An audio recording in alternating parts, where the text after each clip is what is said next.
Suscríbete a nuestro canal TVC Play y activa las notificaciones.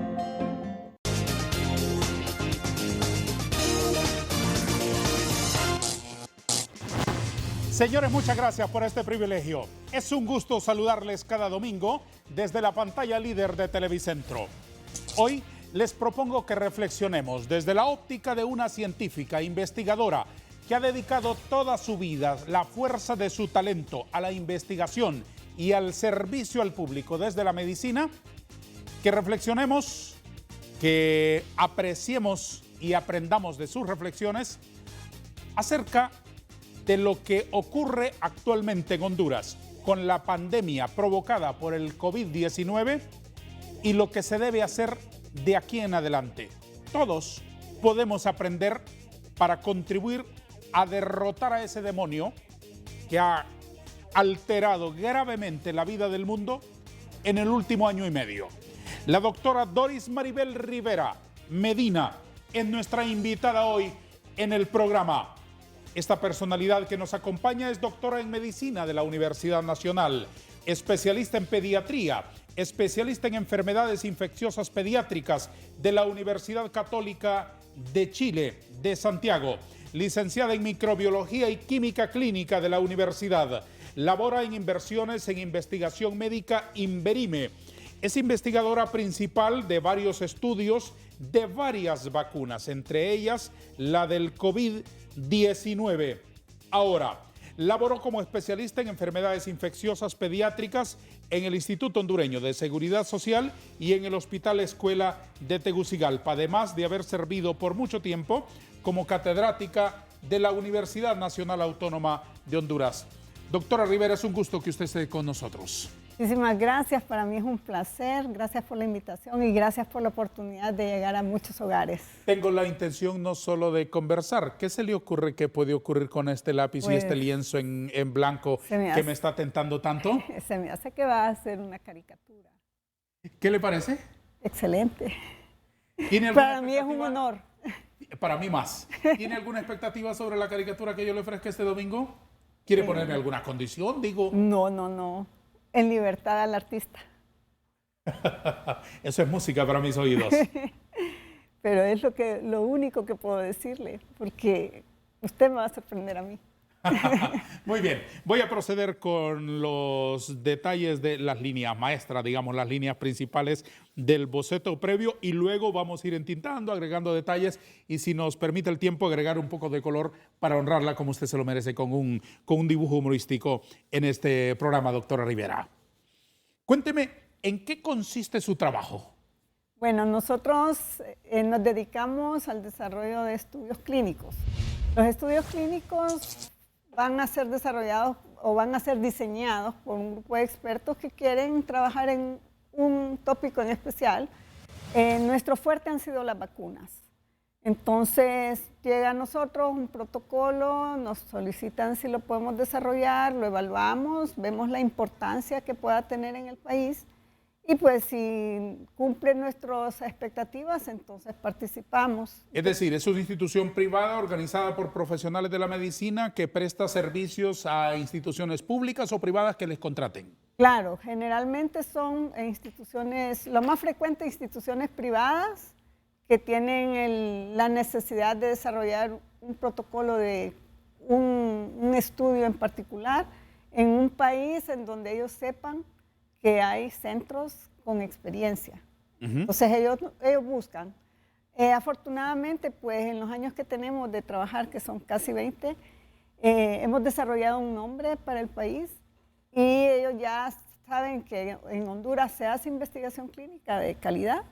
Ellos nos buscan y así pues se empieza el acuerdo, por decirlo así. Muy bien, explíqueme entonces desde varias ópticas, desde la infectología, desde la microbiología, cómo están contribuyendo ustedes a resolver estos problemas que abaten a la humanidad entera y particularmente aquí en nuestra comunidad. Empecemos por una parte importante. ¿Cuál diría usted, doctora Rivera, que son los aportes que la microbiología le ha hecho a la ciencia en este momento para enfrentar este monstruo del COVID-19? Bueno, el aporte de la microbiología parte del poder aislar el genoma del virus y poder desarrollar una serie de alternativas, tanto preventivas como curativas.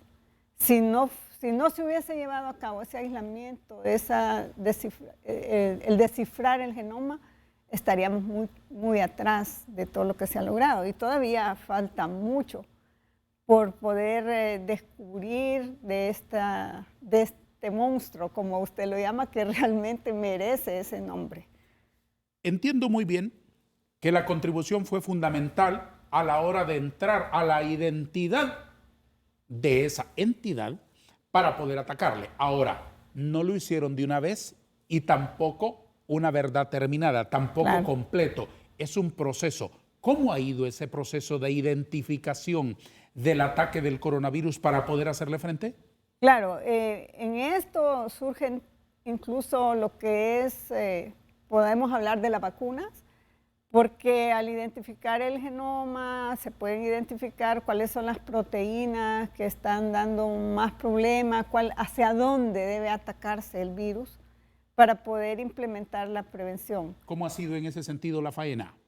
Pues la verdad es que han trabajado rápidamente, se ha identificado rápidamente cuáles son las proteínas del virus que deben ser atacadas, ¿sí? Pero como los virus RNA son virus inestables, desarrollan mecanismos para evadir el sistema inmunológico o el sistema de defensa, y es ahí donde surgen las famosas variantes, ¿sí?, que no se esperaba que las desarrollara tan rápido y que pues debilitan en alguna manera la efectividad de las vacunas que hasta ahora se han desarrollado y que hace que la comunidad científica avance otro paso y comiencen a desarrollar alternativas, como van a ser pronto las vacunas que van a cubrir ya no solo un serotipo, sino que pueden ser bivalentes, que van a tener ya para combatir algunas de las variantes,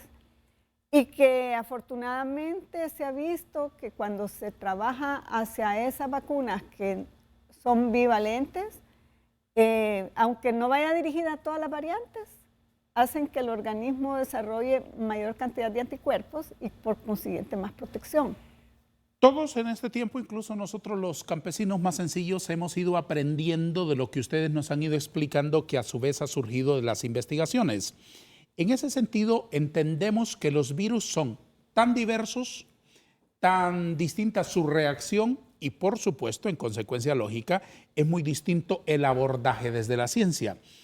¿Qué es lo que hace particularmente complejo el virus del SARS, el virus del coronavirus, del COVID-19? Sí, lo particular en él es que era un virus que nunca había afectado al ser humano. Este en particular, el SARS-CoV-2, nunca había afectado al ser humano. Entonces, el organismo humano no tenía ninguna forma de defenderse y por eso arrasó con nosotros. No había rastro, no había memoria.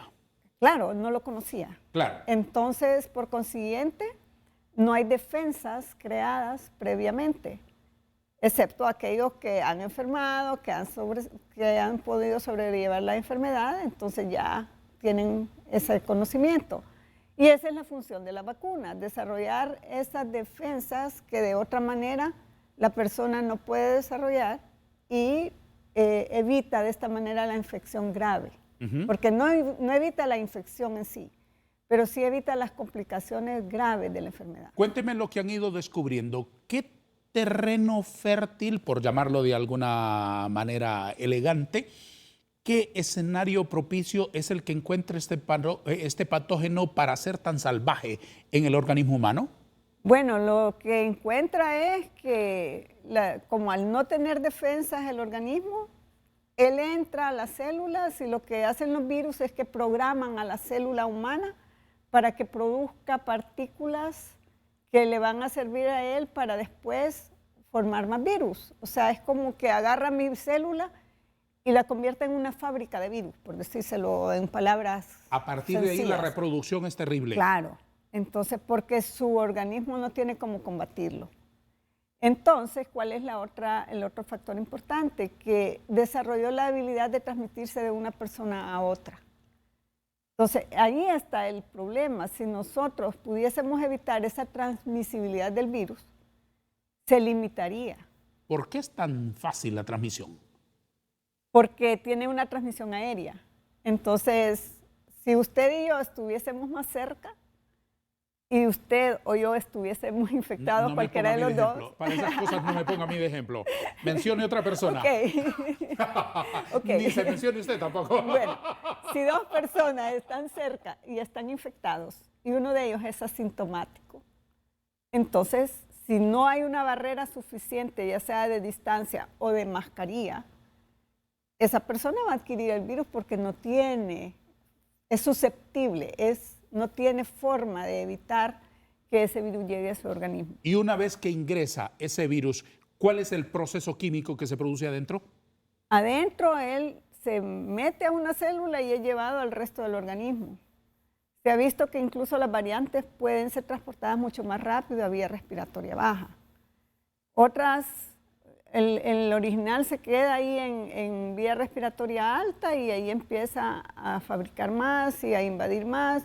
Y la verdad es que la respuesta hacia el virus es individual, no está totalmente conocida, no se sabe quién. Se sabe que hay factores de riesgo, que hay personas que van a desarrollar enfermedad más grave, pero si usted se fija, al principio decían que los mayores de 60 eran los más vulnerables. Ahora, usted sabe que la gente joven también está complicándose al extremo, que gente joven muere incluso. ¿Qué es lo que va ocurriendo? Va ocurriendo que el virus va desarrollando más capacidad para evadir. Más potencia para poder mimetizarse. Más potencia para hacer enfermedad más grave y más potencia, digámoslo así, para diseminarse. Esas son las características de las nuevas variantes, por ejemplo. Entonces, ¿qué pasa? ¿Qué significa eso de la variante de un virus? Ok. El virus tiene una estructura que le hace que su proteína pueda ser reconocida por el organismo humano y pueda ser detectada. Pero la variante es que el virus, a pesar de que es una partícula de un RNA, ni siquiera podemos hablar de, no es una célula, no es un ser vivo propiamente dicho, es una partícula.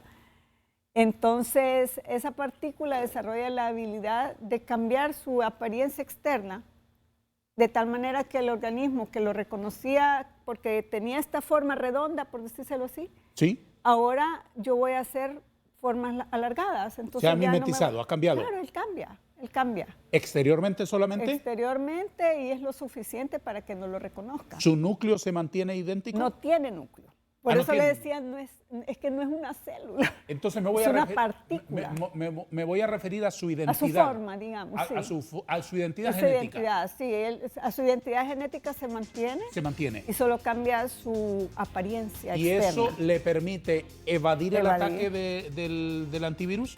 Claro, y ser más eficiente en la transmisión también, porque si ya no tengo una barrera, es como que usted... ¿Le permite a un agresor? Sí, o sea, Ir como sin el caballo límites. de Troya, pues. Sí, Como el caballo de Troya, ¿qué pasó? sí, Se metieron al caballo y entraron. por supuesto. Entonces digamos que cambia su forma y entra libremente como quien está en su casa y hace lo que le da la gana. ¡Qué horror!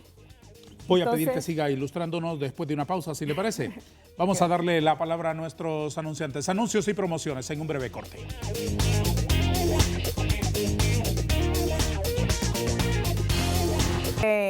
Hay algunos factores que hacen que la enfermedad realmente sea más severa. Claro, una persona que tiene una enfermedad de base va a ser más difícil que su organismo pueda responder adecuadamente. A este y a otro virus, evidentemente.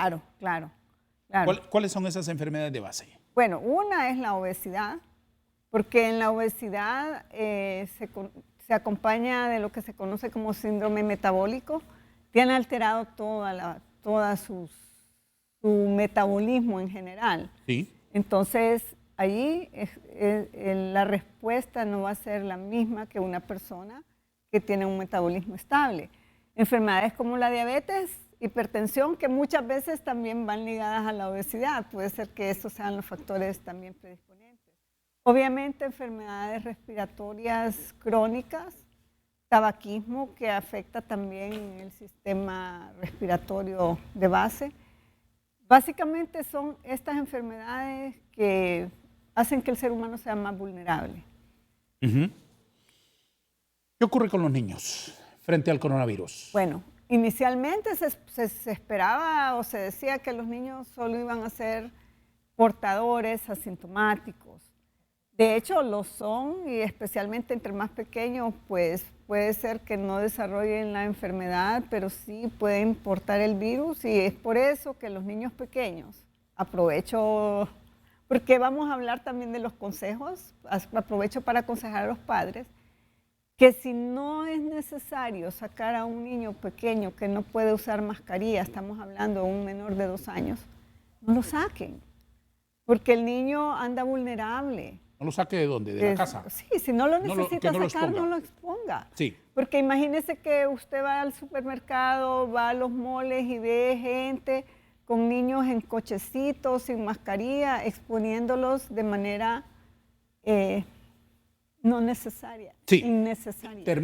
Termine, por favor, doctora Rivera, de explicarme qué ocurre con los niños frente al coronavirus. Okay, entonces, uno es esto, ¿verdad? Que pueden ser portadores asintomáticos, pero ahora ya se está viendo que los niños pueden desarrollar un síndrome de respuesta inflamatoria, se llama. Eso es que responden mucho más violentamente. El organismo del niño, tratando de controlar el coronavirus, empieza a producir sustancias que lo dañan a sí mismo. ¿Cómo cuáles? Bueno, son ya factor de necrosis tumoral, son prostaglandinas, son sustancias que hacen que el organismo se produzca una inflamación anormal, y ellos pueden tener... ¿Cómo se manifiesta eso? Se manifiesta con hipotensión arterial, puede haber rash anormal, fiebre, y el niño rápidamente puede haber un deterioro, va a necesitar ventilación mecánica, y si no se interviene puede llegar a la muerte. Entonces, ¿cómo se maneja? Es un asunto si sumamente serio. Es mortal, es mortal. Y han llegado casos a la emergencia de los hospitales, y gracias a Dios, pues los médicos los han identificado y los han manejado adecuadamente. Pero no necesitamos exponerlos. Entonces, porque sí, en el niño puede tener una manifestación que es más difícil de detectar. Pueden haber otras enfermedades que dan cuadros clínicos parecidos, pero que como estamos en medio de la pandemia, pues todo médico que vea a un niño con características de este síndrome inflamatorio, se va por ahí el pensamiento. Tiene que pensar Sí. desde luego. COVID de entrada. ¿Niños de qué edades son los que están con mayor riesgo? Hasta el momento, los que más se han visto en las emergencias son los niños de edad escolar. Pero Mayorcitos de 6. De 5 en adelante, pero puede afectar a cualquier edad realmente. ¿Puede afectar a Hemos visto, un sí, bebé recién incluso nacido? Puede afectar a un bebé recién nacido. Sí, yo he visto, sé de casos en los que no he estado involucrada directamente, pero sí de manera indirecta con los colegas que han estado tratando a estos niños. Entonces sí, puede ser desde recién nacido hasta un niño, un adolescente. Entonces, lo importante de esto es tenerlo en mente. No olvidarnos que puede ocurrir. Sí, de acuerdo. Aunque más adelante vamos a hablar de las vacunas, vamos a dedicar un tiempo para escuchar sus reflexiones acerca de ello. Es oportuno ahora preguntarle, ¿por qué no se vacunan los niños entonces si los niños también están expuestos al contagio? Bueno, porque los estudios clínicos han empezado en adultos y poco a poco van bajando edad. Usted sabe, por ejemplo, la vacuna Pfizer ya está autorizada a niños de 12 años en adelante, pero tienen que hacer estudios en niños más pequeños para poder decir si es segura y es eficaz en esta edad. Por eso es que de entrada no se pueden vacunar, porque no hay estudios y no podemos ser irresponsables como sociedad. Desde luego. En Estados Unidos, en Europa, ¿los niños de 12 años están siendo vacunados? Sí. Sí, están siendo vacunados. Yo tengo mis nietos en Canadá y ya están vacunados. Los ¿Tiene que tienen nietos usted tan joven? Tengo 3. ¿Tan joven Y 2 tiene de mis nietos, sí. Gracias por decirme joven. No, es que es así. Por dentro Es así. sigo siendo joven. Por dentro y por fuera, si aquí se nota en la caricatura. Chicos muy pequeños vacunados, De 12 años en adelante. de 12 años en adelante. En Honduras, ¿desde qué edad están vacunando? Por el momento de 20 años en adelante, pero tengo entendido que próximamente van a empezar a vacunar ya niños a partir de los 12 años. Cuando digo próximamente, no hay una fecha exacta. Perdóneme la sencillez de esta pregunta. ¿La vacuna para el adolescente es la misma vacuna que recibe el adulto? Es la misma.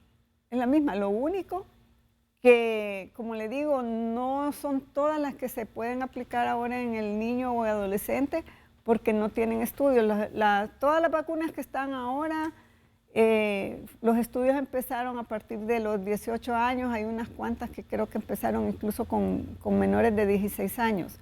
Pero mientras no demuestren la seguridad en niños menores de esa edad, no pueden empezar a aplicarla. Terminemos con ese capítulo de los más pequeños. ¿De qué depende de que un niño contagiado de coronavirus enfrente un cuadro más grave? Es inesperado, no hay una forma de saber por qué.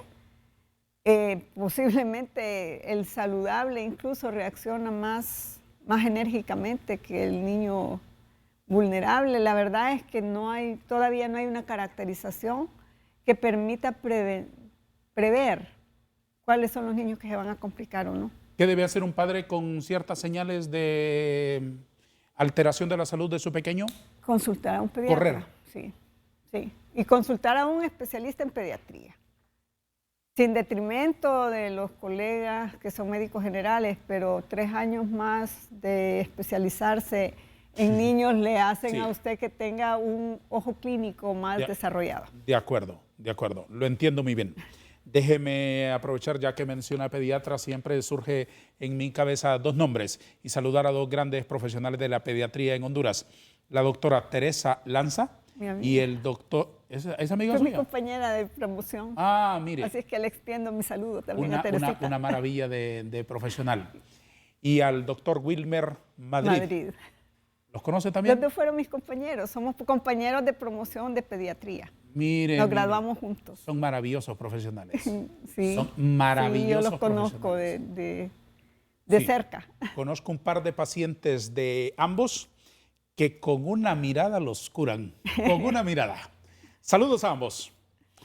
Doctora Rivera, los estudios que en su laboratorio que en su institución se han estado encaminando, ¿qué pretenden descubrir? Bueno, nosotros en este momento tenemos en curso 3 estudios. Los 3 son de vacunas de Sanofi Pasteur. Uno de ellos es un fase 1, que es una vacuna con RNA diferente, es parecido, digamos, a la tecnología que está usando, por ejemplo, Moderna y Pfizer. Ese es un fase 1. Tenemos un fase 2B, que es de la misma vacuna que está en este momento en fase 3. Los estudios fase 2B son como la preparación para identificar cuál es la dosis más adecuada para el fase 3. Sí. Y ya tenemos en este momento el estudio fase 3. ¿Qué pretende?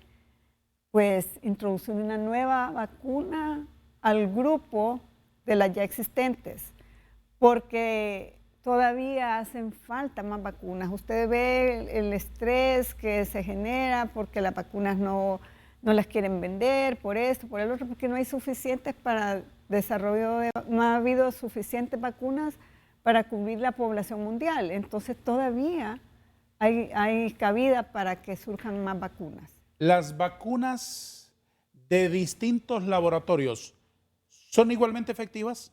Sí, o sea, todas las que están en este momento autorizadas. ¿Son buenas todas? Son buenas todas, unas con mayor efectividad que otras. ¿En qué consiste eso?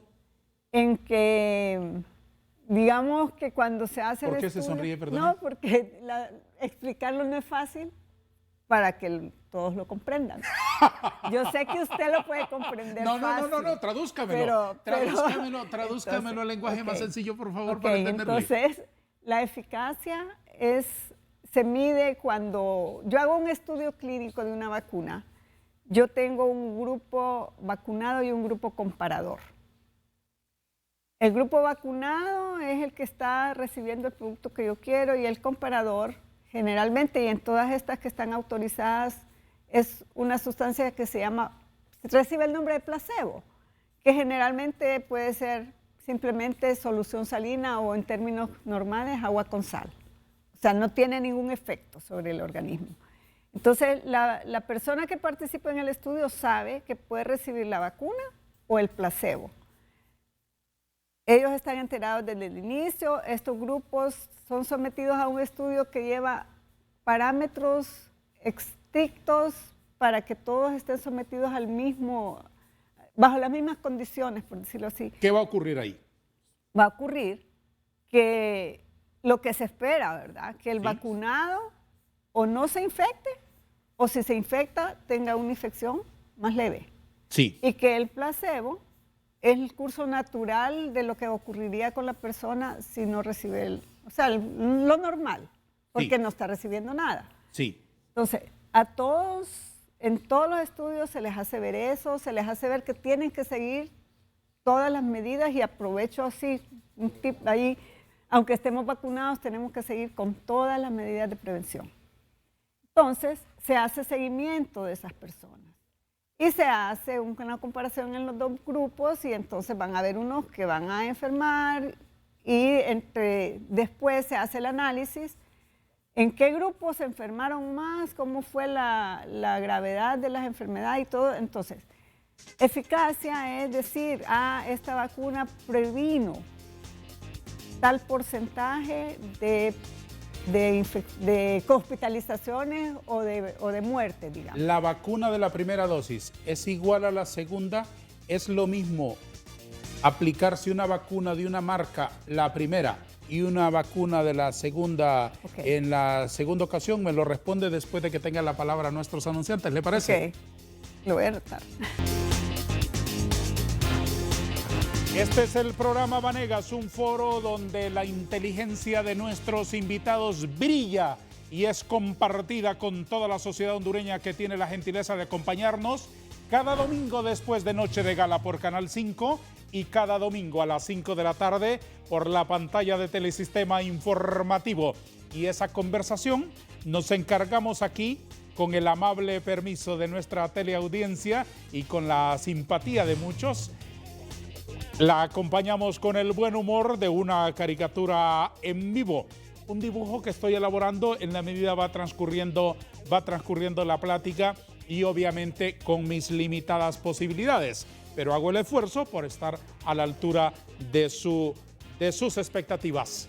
Como hoy, que estoy elaborando aquí un dibujo que está en ciernes, ustedes han estado apreciando el proceso de la doctora Maribel Rivera, que tiene la gentileza de acompañarnos hoy aquí y obviamente ilustrándonos con toda la sabiduría que tiene de su conocimiento científico y del que le da la experiencia. Estoy avanzando en el dibujo, doctora. Voy a oscurecer más este pelo tan peinadito y tan cuidado que usted tiene. No se preocupe. Esto va a mejorar ostensiblemente en los próximos minutos. No se preocupe. Muy bien, doctora. Respóndame esa inquietante duda de todos. Okay.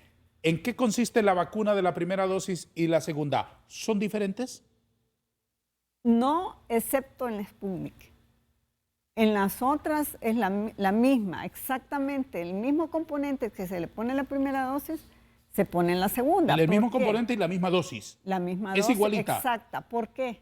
Porque usted en la primera, su organismo identificó esa sustancia como extraña y empieza a producir anticuerpos o defensas. Y en la segunda lo mismo. Y en la segunda, y aquí no está produciendo nuevas defensas. No, ya conozco esta sustancia y entonces mi respuesta va a ser mayor, más rápida, porque ya conozco la ¿Quién sustancia. está hablando ahí? ¿El organismo está hablando? Sí. ¿El organismo? ¿Así habla el organismo? Eso Así es lo lo que yo escucha usted. interpreto. Así lo ¿verdad? escucha usted Eso es lo que en yo el microscopio. interpreto, sí, en mi imaginación. Muy bien. Entonces, claro, entonces... Eso es lo que ocurre, es produce la más repetición rápido. de la misma dosis. Claro. Entonces, la misma dosis hace que el organismo del ser humano responda más rápido. En la Pero en Sputnik, el Sputnik hay un componente A y hay un componente B. Son diferentes porque son elaboradas en un virus diferente. Ellos usan adenovirus, pero son distintas cepas o distintos tipos de adenovirus. Entonces, lo que se ha visto es que necesitan la dosis de la primera dosis es un componente A y la segunda dosis es un componente B. No se puede volver a poner el componente A porque a diferencia de las otras que estimulan la producción de anticuerpos, esta lo que hace es como inactivar o neutralizar los anticuerpos que ya había formado. Por eso es que tiene que ser con una diferente. entonces, el paciente que recibió Sputnik, la primera dosis, ¿está obligado a Esperar. recibir Sputnik la segunda dosis? Sí, está obligado a esperar. Y la B, como dice usted, ¿verdad? Sí, Que es la segunda. El segundo componente. En las otras marcas de las otras vacunas, ¿puede combinar? ¿La Ok. primera puede ser de uno y la segunda puede ser de otro laboratorio? Ok, mire, hasta el momento hay pocos estudios que hacen pensar que sí se puede y que ya empiezan a haber publicaciones, pero no es algo que se deba generalizar porque no hay estudios suficientes de peso que lo demuestren. Entonces, es preferible. Es decir, repítamelo por favor. O sea, ya empiezan... No hay estudios suficientes que demuestren que sea eficaz combinar las vacunas, que la Exacto. primera dosis sea de una marca y la segunda de otra. Entonces, lo conveniente es Que que si sean usted de se la vacunó, misma marca exactamente. las dos dosis. Exactamente. Lo mejor es que si usted se vacunó con una vacuna X, en la segunda dosis vuelva a recibir la vacuna X. Ujú.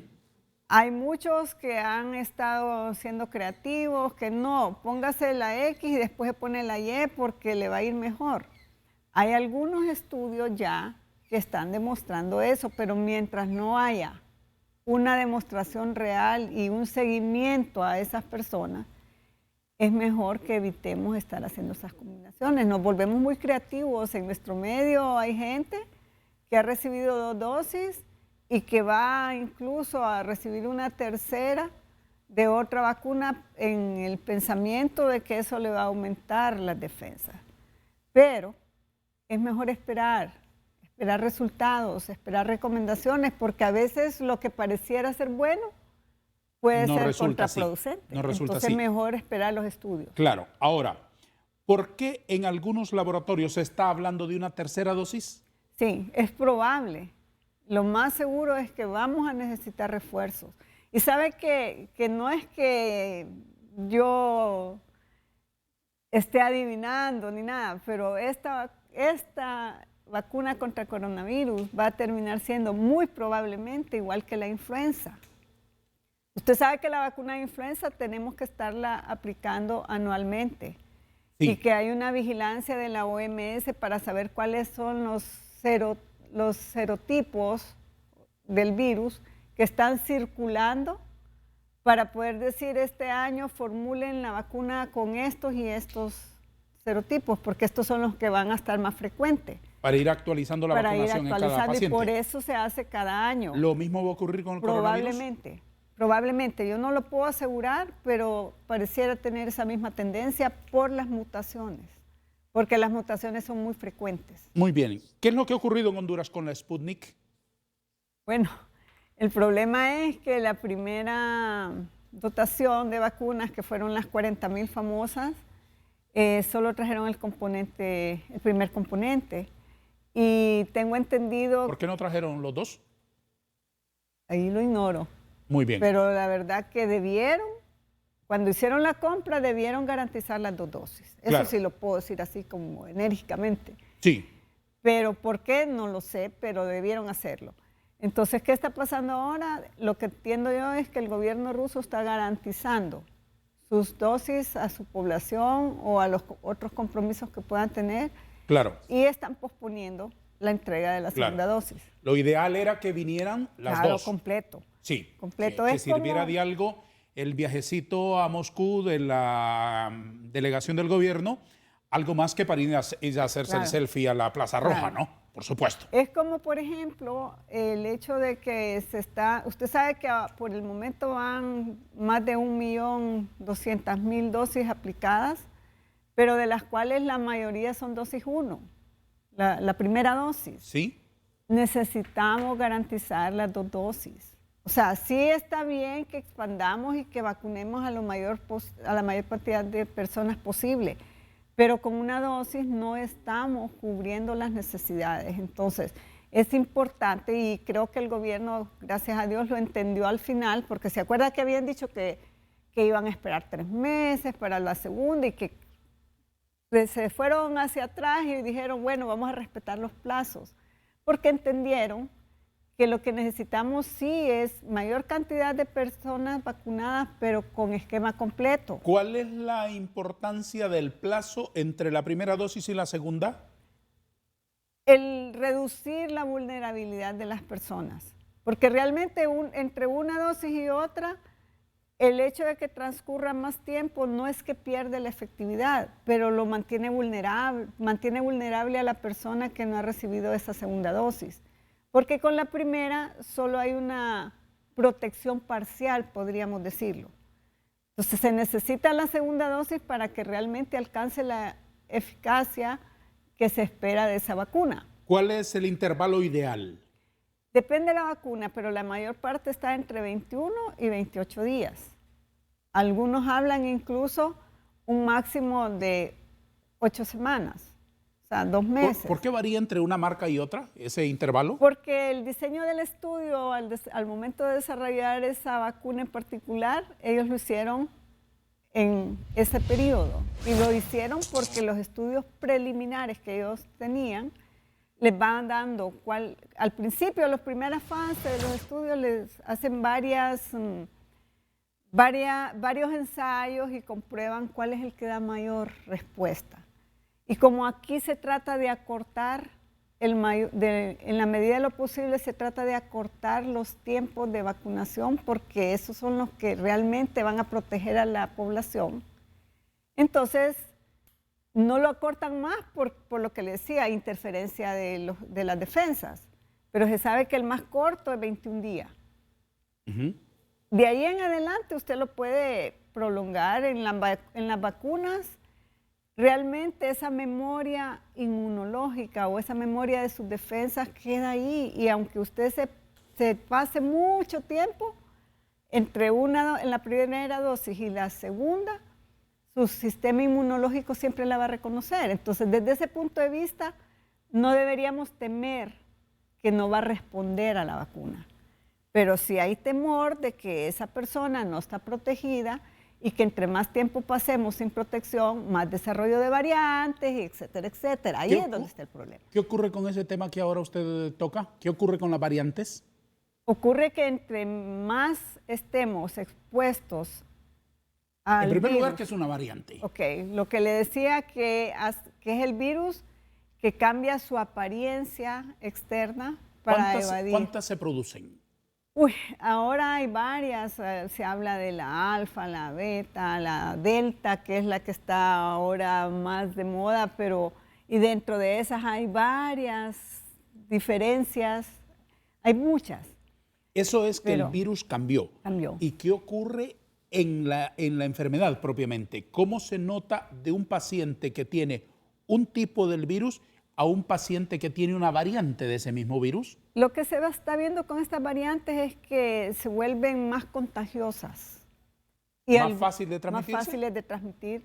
Algunas pueden hacer que la enfermedad se desarrolle mucho más rápido. O sea, como cuando evaden el sistema inmunológico, llegan más rápido a los órganos que nosotros lo llamamos órganos diana, o sea, los órganos donde va a hacer el ataque y a causar el daño. Entonces se está viendo, hay incluso algunas variantes que son de preocupación y hay otras que son de alarma, porque esas de alarma son las que pueden ocasionar enfermedad más grave. Entonces, ¿qué debemos hacer? Pues tratar en lo posible de evitar que se siga causando esa diseminación. Entonces, una de las medidas son las vacunas, pero la otra que está en las manos de todos nosotros y que las descuidamos son el distanciamiento, el uso de mascarilla y la higiene de manos. Entonces, si nosotros realmente seguimos usando mascarilla, estamos evitando la diseminación del virus. Si nosotros realmente usamos distanciamiento, también lo contribuimos a disminuir la propagación del virus. Doctora Rivera, le aseguro que esta es la última vez en la vida que yo interrumpo una plática con usted. Muy breve.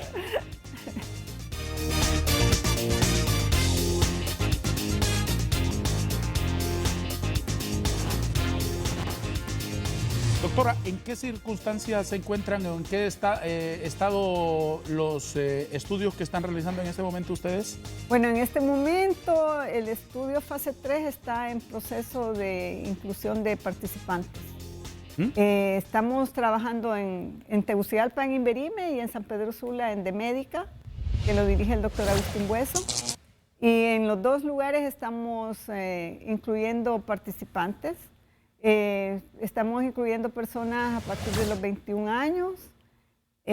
Próximamente esperamos poder incluir a partir de los 18. Tuvimos un impasse por lo que es la mayoría de edad, pero el estudio permite desde los 18, entonces estamos esperando que el Comité de Ética nos apruebe el documento para que los menores de 21 años, o sea, entre 18 y 21 años, también puedan beneficiarse de la participación.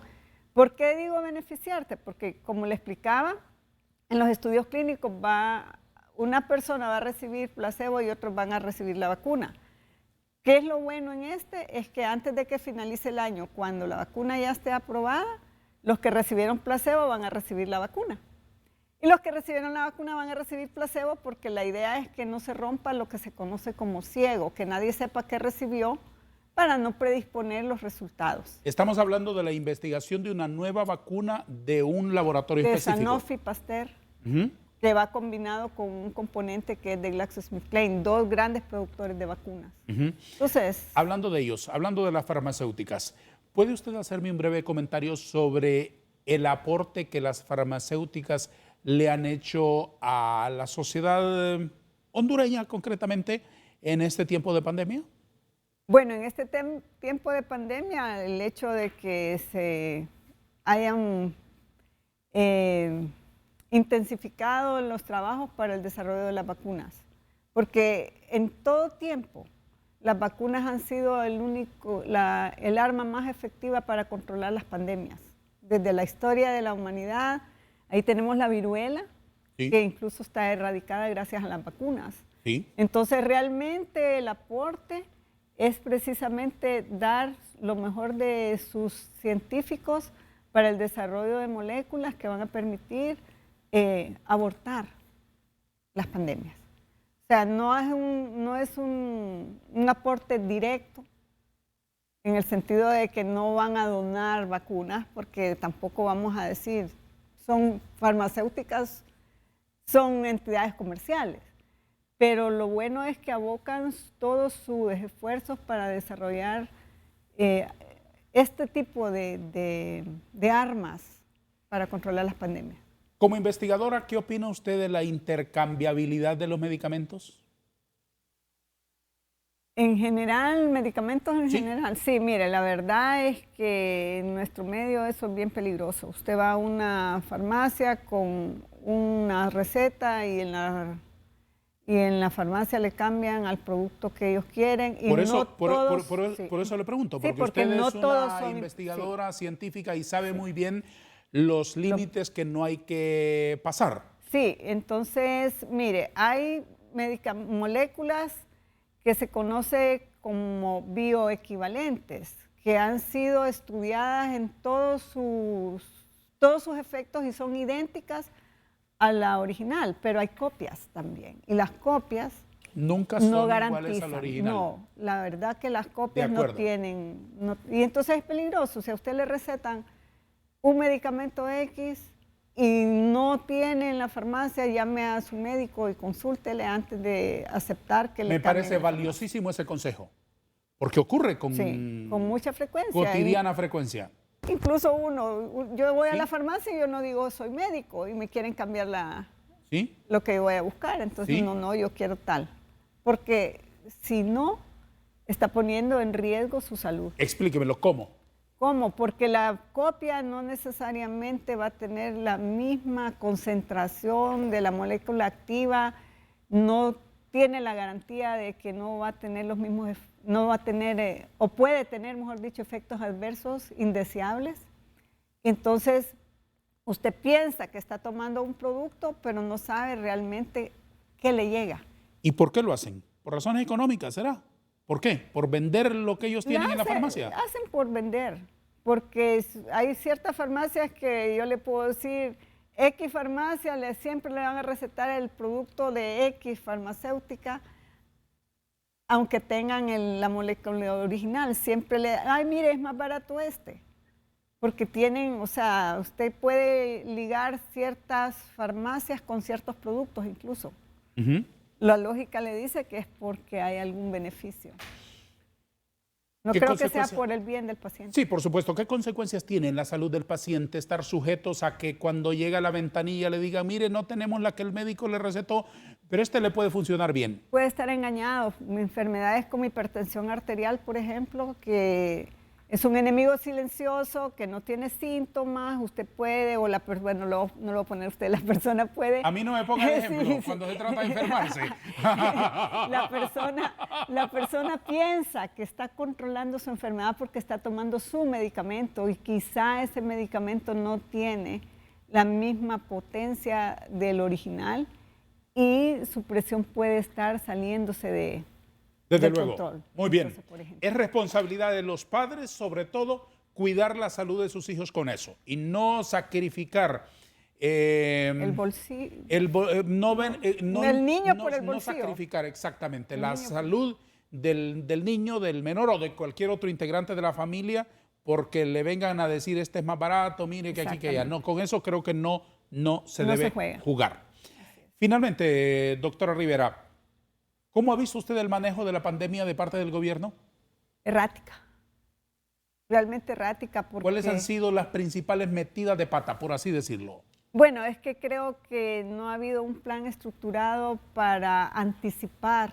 O sea, creo que supimos con suficiente tiempo que se estaba convirtiendo en una pandemia y no implementamos las medidas. Usted sabe que en vez de actuar adecuadamente, se han dado como buscando el beneficio particular de un grupo y no se ha pensado en que esto afecta a todos. Metidos en el enredo que estamos metidos. Si usted mañana lunes a las 8 de la mañana amaneciera en un escritorio con el poder político, con el poder de decisión de tomar algunas medidas, ¿qué haría usted ahora mismo, inmediatamente en Honduras?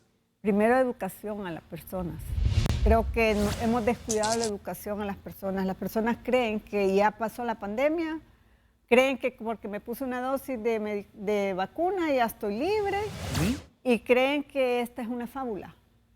Entonces creo que necesitamos realmente hacer campañas educativas a todo nivel. Además de eso, Además de eso, buscaría a los expertos en epidemiología para buscar un plan estratégico para implementarlo de inmediato. Creo que tenemos elementos dentro de la estructura gubernamental y no gubernamental que pudiesen diseñar realmente medidas que nos ayuden a limitar.